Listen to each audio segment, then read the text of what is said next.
नमस्कार, एक बार फिर से आप सभी का बहुत बहुत स्वागत है हमारे YouTube चैनल पे। आज मैं फिर से आप सभी के लिए प्रस्तुत हूँ एक बहुत ही अच्छा टॉपिक का वीडियो लेके। चैप्टर का नाम है क्षेत्रीय आकांक्षा 8 है और ये क्लास 12 का पोलिटिकल साइंस बुक नंबर 2 है। और आज मैं इसके इंपोर्टेंट एमसीक्यू के बारे में बात करने वाला हूं। तो आइए शुरुआत करते हैं इसके इंपोर्टेंट एमसीक्यू से। सबसे पहला पॉइंट जो है वो कहता है आशु का आंदोलन भारत के किस राज्य में चलाया गया। ध्यान से समझिएगा कि आशु आंदोलन जो था वो भारत के किस राज्य में चलाया गया था। वो असम से शुरुआत हुआ था। Assam is the right answer है, असम इसका सही उत्तर है। अगला प्रश्न देखते हैं, जम्मू कश्मीर का राज्य भाषा कौन सा है। जम्मू कश्मीर जो है भारत का एक राज्य है, उसमें कौन सी भाषा बोली जाती है। तो उसमें ना उर्दू भाषा बोली जाती है। वहां पे मुसलमान लोग ज्यादा हैं, इसलिए वो उर्दू भाषा का इस्तेमाल करते हैं। अगला प्रश्न हमारा कहता है आशु का आंदोलन कब चलाया गया। 1979, याद रखिएगा 1979 में आशु का आंदोलन असम के अंदर चलाया गया था। असम याद रखिएगा 1979 में चलाया गया था आशु का आंदोलन। इंपोर्टेंट है, एग्जाम में अक्सर पूछा जाता है, तो आप इसे बड़े ध्यान से याद रखिएगा। आगे का प्रश्न हमारा कहता है सूचना का अधिकार आरटीआई, आपको मैंने चैप्टर में बताया था। तो सूचना का अधिकार किस वर्ष चालू हुआ था, किस वर्ष इसे लागू किया गया था। 2005 में इसे लागू कर दिया गया था सूचना के अधिकार को।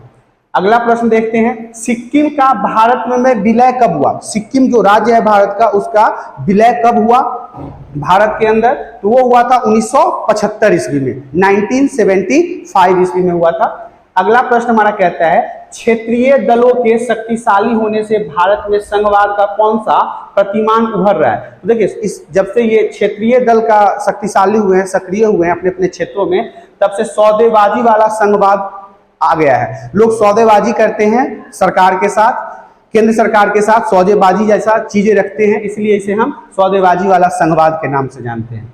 अगला प्रश्न हमारा कहता है विश्व एड्स दिवस कब मनाया जाता है। 1 दिसंबर को पूरे विश्व में एड्स दिवस मनाया जाता है। एड्स दिवस जो है वो पूरे विश्व में 1 दिसंबर को मनाया जाता है। बहुत ही मोस्ट इंपोर्टेंट प्रश्न है, इसे बिल्कुल ध्यान से याद कर लीजिए।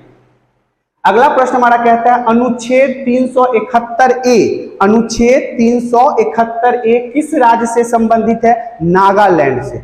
याद रखिएगा नागालैंड से ही संबंध है अनुच्छेद 371 ए का। अब आप सोच रहे होंगे क्या है अनुच्छेद 371। मैंने चैप्टर में पूरे डिटेल्स में बताया है। यदि आपने चैप्टर को नहीं देखा तो डिस्क्रिप्शन में आपको लिंक मिल जाएगा, आप वहां से इस चैप्टर को देख सकते हैं। अगला प्रश्न हमारा कहता है पंचायती राज शामिल है राज्य सूची में। पंचायती राज जो है ना वो राज्य सूची का हिस्सा है, राज्य सूची में ये शामिल है। अगला प्रश्न हमारा कहता है किस राज्य को हाल में विभक्त कर भारत के 29वें राज्य के रूप में तेलंगाना स्थापित की गई है। कौन सा ऐसा राज्य है जिसे तोड़कर एक नया राज्य तेलंगाना बनाया गया है। वो आंध्र प्रदेश है। आंध्र प्रदेश को ही तोड़कर एक राज्य जो है, जो 29वां राज्य है हमारा, वो तेलंगाना बनाया गया है। याद रखिएगा, इंपोर्टेंट है। अगला प्रश्न हमारा कहता है राज्यसभा धन विधेयक को कितने दिनों तक रोक सकती है। 14 दिनों तक राज्यसभा जो है वो धन विधेयक को रोके रख सकती है। धन विधेयक को 14 दिन के लिए राज्यसभा जो है वो रोक के रख सकती है। अगला प्रश्न हमारा कहता है किस भारतीय राज्य का अपना संविधान है। तो देखिए भारत का ही एक हिस्सा है जम्मू और कश्मीर, यह एक राज्य है, लेकिन जम्मू और कश्मीर का अपना संविधान है। इसके अंदर अपना नियम, अपना कानून है, अपना झंडा है। ये भारत के संविधान से खुद को अलग मानते हैं। तो याद रखिएगा जम्मू और कश्मीर का अपना संविधान है। अगला प्रश्न हमारा कहता है अकाली आंदोलनकारियों की क्या मांग थी। अलग पंजाब का, देखिए इनका जो मांग था वो अकाली दलों का, वो कह रहे थे कि पंजाब को अलग कर दो, इसे अलग बना दो। तो ये अकाली दल का मांग था। अब आप सोच रहे होंगे अकाली दल कौन थे। तो अकाली दल कौन थे, कौन इनके संस्थापक थे, कब इसकी स्थापना हुई थी, इनकी शुरुआती मांगे क्या थी, ये सारे डिटेल्स आपको चैप्टर में मिलेंगे। अगला प्रश्न हमारा कहता है मेघा पाटेकर का नाम किस आंदोलन से जुड़ा हुआ है। नर्मदा बचाओ में मेघा पाटेकर का नाम आपको सबसे ऊपर मिलेगा, क्योंकि वो नेता थी, जो मेघा पाटेकर वो नेता थी जिन्होंने नर्मदा बचाओ में अपनी अहम भूमिका निभाई थी।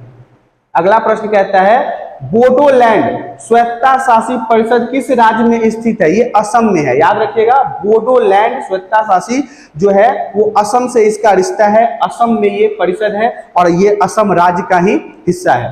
अगला प्रश्न हमारा कहता है निम्नलिखित में से कौन से एक राज्य नहीं है, तो यहाँ पे दिल्ली है। दिल्ली जो है उसे एक अभी तक राज्य का दर्जा नहीं प्राप्त है, वो राज्य नहीं है। अगर आपसे पूछा जाए कि क्या दिल्ली एक राज्य है तो आप बताएंगे नहीं, दिल्ली राज्य नहीं है। अगला प्रश्न हमारा कहता है सिक्किम भारत सहवर्ती राज्य कब बना? 1975 में सिक्किम को भारत का राज्य बनाया गया था। याद रखिएगा, सिक्किम को 1975 में भारत सरकार ने राज्य का दर्जा, राज्य की उपाधि दी थी, तब से ये राज्य है।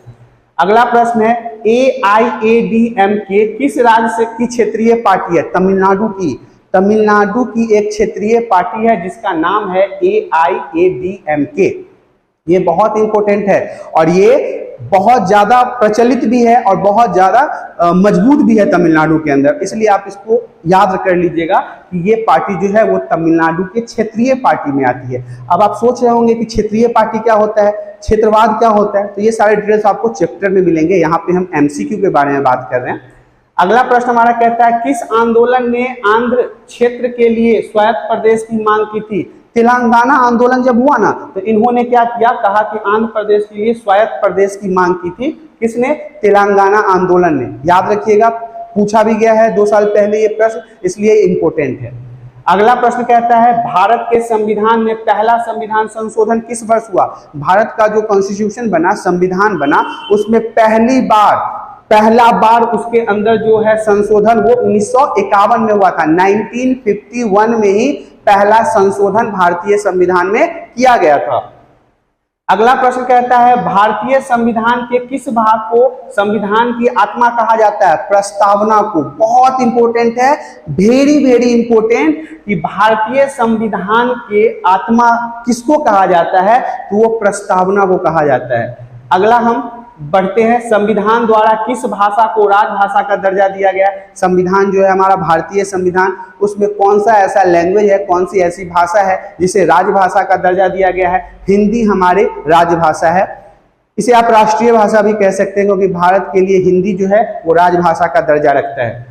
अगला हमारा प्रश्न है गोवा को राज्य का दर्जा कब प्रदान किया गया? तो गोवा को 1987 में 1987 में राज्य का दर्जा प्रदान हुआ। इसे अलग एक राज्य घोषित किया गया था। आपको तो मैंने बताया था कि ये पुर्तगाल के अंदर था, पुर्तगालियों का इस पे कब्जा था। चैप्टर में पूरे डिटेल्स में मैंने समझाया है कि गोवा पर आजादी होने के बाद भी 1947 के बाद भी इस पे आधिपत्य पुर्तगालियों का था, तो हमारी भारतीय सेना ने इसे आजाद कराया और वहां की जनता के हिसाब से पूछा गया था कि आप महाराष्ट्र में जाना चाहते हैं या खुद का एक राज्य बनाना चाहते हैं? तो इन्होंने कहा कि नहीं, हम खुद का एक राज्य बनना चाहते हैं। तो 1987 में इसे राज्य का दर्जा मिल गया क्योंकि पहले इसे केंद्र शासित प्रदेश बना दिया गया था। आगे के प्रश्न में देखते हैं सिक्किम भारत का कौन सा नंबर का राज्य बना था? 22वां। सिक्किम जब राज्य बना था, जब सिक्किम को राज्य का दर्जा मिला था, तो उस समय ऑलरेडी हमारे भारत के अंदर 21 राज्य थे, 21 राज्यों का निर्माण हो चुका था और सिक्किम को 22वां राज्य बनाया गया था। 22 नंबर पे सिक्किम का निर्माण हुआ था। अगला प्रश्न कहता है नेशनल कॉन्फ्रेंस नामक दल किस राज्य का प्रमुख दल है? ये जम्मू कश्मीर का एक क्षेत्रीय पार्टी है। ध्यान रखिएगा, नेशनल कॉन्फ्रेंस नामक जो दल है, एक राजनीतिक पार्टी है, ये जम्मू कश्मीर की पार्टी है, जम्मू कश्मीर का क्षेत्रीय पार्टी है। अगला प्रश्न हमारा कहता है अकाली दल किस राज्य की प्रमुख क्षेत्रीय दल है? पंजाब का। पंजाब में अकाली दल का प्रभुत्व है और ये वहां की क्षेत्रीय पार्टी है और वहां के राजनीति में इसका भरपूर वर्चस्व है, बहुत ज्यादा वर्चस्व है अकाली दलों का। अगला प्रश्न देखते हैं DMK किस राज्य की प्रमुख क्षेत्रीय दल है? ये भी तमिलनाडु का ही है, DMK। याद रखिएगा, DMK जो है वो तमिलनाडु का क्षेत्रीय पार्टी है और बहुत ही वर्चस्व में है, बहुत ही प्रगतिशील पार्टी है, अपने क्षेत्र के लिए बहुत अच्छा काम करती है। अगले प्रश्न की तरफ बढ़ते हैं किस भारतीय राज्य का अपना संविधान था? मैंने ये पहले ही बता रखा है लेकिन ये इंपॉर्टेंट है, इसलिए आप इसे ध्यान से समझिएगा। जम्मू और कश्मीर भारत का एक ऐसा राज्य था जिसका अपना संविधान था। किसके गलती के कारण? पंडित जवाहरलाल नेहरू के कारण। किसके कारण इसको अधिक विशेषाधिकार प्राप्त हुआ? पंडित जवाहरलाल नेहरू के कारण। नेक्स्ट प्रश्न की तरफ बढ़ते हैं तेलंगाना का आंदोलन किस राज्य से है? तो तेलंगाना का आंदोलन जो है वो आंध्र प्रदेश से हुआ था। आंध्र प्रदेश राज्य से ही तेलंगाना आंदोलन का संबंध है। अगला प्रश्न बढ़ते हैं, निम्नलिखित में से किस दल ने हिंदी विरोधी आंदोलन का संचालन किया था? DMK party. देखिए डीएमके पार्टी के बारे में मैं आपको कुछ और जानकारी दे देता हूं। डीएमके पार्टी जो है वो तमिलनाडु का क्षेत्रीय पार्टी है और ये एक ऐसी पार्टी थी जिन्होंने हिंदी भाषा का विरोध किया था। इनका मानना था कि हिंदी भाषा को ये अपने राज्य में प्रमुख भाषा के रूप में नहीं देखते, राजभाषा के रूप में नहीं देखते। इनका मानना है कि हमारी भाषा जो है वो तमिल है और हम तमिल को ही अपना राजभाषा बनाएंगे। इसीलिए डीएमके पार्टी ने डीएमके जो पार्टी थी, डीएमके जो तमिलनाडु का क्षेत्रीय पार्टी है, इन्होंने हिंदी भाषा का विरोध किया था। अगले प्रश्न की तरफ बढ़ते हैं, क्षेत्रीय असंतुलन के फलस्वरूप किस राज्य का गठन हुआ? देखिए नागालैंड और मिजोरम ये दोनों ऐसे राज्य हैं जिनमें क्षेत्रीय असंतुलन होने के फलस्वरूप राज्य का निर्माण किया गया, गठन किया गया। कौन कौन से राज्य थे? नागालैंड और मिजोरम। अगले प्रश्न की तरफ बढ़ेंगे, बोडो सुरक्षा बल किस राज्य के उग्रवादी संगठन है? असम के। ये देखिएगा बोडो सुरक्षा बल ये उग्रवादी हैं, आतंकवादी हैं, अलगाववादी हैं। कहां के? असम के। असम जो राज्य है वहीं के हैं बोडो सुरक्षा बल। इन्हें उग्रवादी की उपाधि मिली है, उग्रवादी की संज्ञा मिली है, दर्जा मिला है। अगले प्रश्न की तरफ बढ़ते हैं, सौराष्ट्र किस राज्य का अंग है? गुजरात का। अगर आपसे क्वेश्चन पूछा जाए कि सौराष्ट्र किस राज्य से संबंध रखता है तो वहां पे आप बताएंगे कि इसका संबंध जो है वो गुजरात से है। गुजरात में सौराष्ट्र है और इसीलिए इसका संबंध गुजरात से ही। इंपॉर्टेंट है इसलिए मैं बार बार आपको समझा रहा हूं, ये एग्जाम में अक्सर पूछे जाते हैं। अगला प्रश्न हमारा कहता है, द्रविड़ आंदोलन किस प्रकार का आंदोलन था? ये क्षेत्रीय आंदोलन था। सबसे पहले तो ये दक्षिण भारत का आंदोलन था, क्षेत्रीय आंदोलन था, द्रविड़ आंदोलन था, लेकिन कुछ कारणों से सिर्फ और सिर्फ ये तमिलनाडु में ही सिमट के रह गई थी। द्रविड़ आंदोलन का नाता रिश्ता जो है वो तमिलनाडु से है। इसको बाहरी किसी राज्य का सपोर्ट नहीं मिला था। इन सब चीजों के बारे में मैंने डिटेल्स में आपको चैप्टर में बताया। चैप्टर को नहीं देखा तो चैप्टर को देखें ताकि आपके सारे कंफ्यूजन ना वहीं से दूर हो जाएंगे। करते हैं, द्रविड़ मुन्नेर कंगडम के संस्थापक कौन थे? सौ आनंदू। अगर आपसे पूछा जाए द्रविड़ मुन्नेर कंगडम के संस्थापक कौन थे तो आप नाम बताइएगा। सौ अन्नादू जो थे इनके संस्थापक के रूप में जाने जाते हैं। इन्होंने इसका शुरुआत किया था। अगला प्रश्न है, ऑपरेशन ब्लू स्टार कब किया गया? 1984 में। अब आपके मन में क्वेश्चन चल रहा होगा ऑपरेशन ब्लू स्टार क्या था, इंदिरा गांधी की मृत्यु क्या थी, अमृतसर मंदिर में जो स्वर्ण मंदिर है उनके साथ क्या क्या घटनाएं घटी। तो ये सारी चीजें आपको डिटेल्स में चैप्टर के अंदर जो मैंने बताया है उसके अंदर आपको वीडियोस में मिल जाएंगे। अगला प्रश्न है, ऑपरेशन ब्लू स्टार किस राज्य में किया गया? पंजाब में किया गया था। मैंने भी बताया ना, अमृतसर में जो गोल्डन टेम्पल है, स्वर्ण मंदिर है, उसी से संबंध है इसका, और वो कहाँ है? पंजाब में है। तो Punjab is the right answer. अगला प्रश्न हमारा है, श्रीमती इंदिरा गांधी की हत्या किसके द्वारा की गई? उनके खुद के अंगरक्षकों द्वारा। उनके जो सिख अंगरक्षक थे, उनके बॉडीगार्ड थे, उन्होंने ही श्रीमती इंदिरा गांधी की हत्या कर दी थी। अगला प्रश्न है, सिख विरोधी दंगे कब हुए? 1984 में। 1984 में श्रीमती इंदिरा प्रियदर्शनी गांधी के मृत्यु के बाद ही सिख विरोधी दंगे हुए। सिख के विरोध में दंगे हुए और बहुत सारे सिख इसमें मारे भी गए। अगला प्रश्न है, राजीव गांधी लोंगेवाला समझौता कब हुआ? यह समझौता हुआ था 1985 में। राजीव गांधी जो इंदिरा गांधी के मृत्यु के बाद प्रधानमंत्री बने थे, उन्होंने लोंगेवाला समझौता किया था 1985 में। याद रखिएगा 1985 में राजीव गांधी लोंगेवाला समझौता हुआ था। अगला प्रश्न है, नागालैंड राज्य कब बना? 1960 में। वेरी वेरी इंपॉर्टेंट, बहुत ही महत्वपूर्ण है। 1960 में नागालैंड राज्य का निर्माण हुआ था। अगला प्रश्न हमारा कहता है, मेघालय मणिपुर त्रिपुरा कब बना? 1972 में बना था। अगर आपसे पूछा जाए मेघालय मणिपुर और त्रिपुरा का निर्माण कब हुआ तो आप बताएंगे 1972 में। मेघालय भी बना, किससे टूट के? असम से टूट के। मणिपुर भी बना, असम से टूट के। त्रिपुरा भी बना, असम से टूट के 1972 में। अगला प्रश्न देखते हैं, प्रारंभ में भारत में क्षेत्रीय आकांक्षाओं को किस रूप में देखा जाता था? देखिए, भाषाई राज्य बनाने की मांग के रूप में लोग वहां के जो थे वो ये डिमांड कर रहे थे कि हमारी भाषा के आधार पर हमारे राज्यों का निर्माण किया जाए। और यही हुआ। जब आंध्र प्रदेश का निर्माण हुआ तो वो मद्रास से टूटकर बनने वाला पहला राज्य था जिसका निर्माण भाषा के आधार पर हुआ था। ये सारे डिटेल्स मैंने आपको चैप्टर में दिए हैं। यदि आपने पॉलिटिकल साइंस क्लास 12 के चैप्टरों को नहीं देखा तो आप देखें, सारे चैप्टर ओके हैं, सारे चैप्टर बन चुके हैं, प्लेलिस्ट तैयार है। आप जाइए चैनल के ऊपर और प्लेलिस्ट में जाके आप इन सभी को आसानी से देख सकते हैं। अगला प्रश्न हमारा कहता है भारतीय संविधान के अनुसार क्षेत्रीयता के संबंध में निम्नलिखित में से कौन सी बात सही है। तो देखिए भारतीय जो संविधान है, हमारा जो इंडियन कॉन्स्टिट्यूशन है, उसके हिसाब से जो क्षेत्रीयता है उसे देश के विभिन्न क्षेत्रों तथा भाषाई समूह को अपनी संस्कृति बनाए रखने का अधिकार देता है। आप देश के किसी भी कोने में हो, किसी भी क्षेत्र में हो, अगर आप मौजूद हैं तो आपको अपने क्षेत्र के लिए भाषा संस्कृति रखने का अधिकार है। इसी कारण से हमारे यहाँ क्षेत्रीयता को सम्मान दिया जाता है। हमारा भारतीय कॉन्स्टिट्यूशन जो है, संविधान जो है, वो क्षेत्रीयता को अच्छा समझता है, मतलब सम्मान देता है। अगला प्रश्न हमारा है अनुच्छेद 370 क्या है। तो अनुच्छेद 370 के हिसाब से जम्मू कश्मीर को विशेष राज्य का दर्जा प्रदान किया गया था और ये पंडित जवाहरलाल नेहरू के प्रधानमंत्री के कार्यकाल में किया गया था, याद रखिएगा। अगला प्रश्न है 1947 में भारत के स्वाधीनता के समय जम्मू कश्मीर का शासन कौन कर रहा था। तो राजा हरि सिंह। जिस समय भारत आजाद हुआ था उस समय जम्मू कश्मीर के राजा का नाम हरि सिंह था, याद रखिएगा, हरि सिंह उस समय जम्मू कश्मीर के राजा हुआ करते थे। अगला प्रश्न हमारा कहता है भारत में जम्मू कश्मीर का विलय किस नीति के तहत हुआ।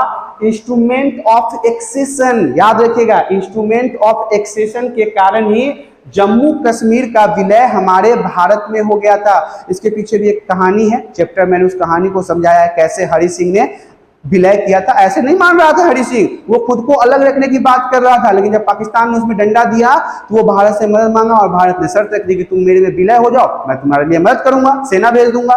तो ये देखिएगा इंस्ट्रूमेंट ऑफ एक्सेशन के कारण ही भारत में उसका विलय हुआ था। अगला हमारा क्वेश्चन कहता है जम्मू कश्मीर को भारत में विलय के उपरांत भारतीय संविधान के किस अनुसूची में सम्मिलित किया गया।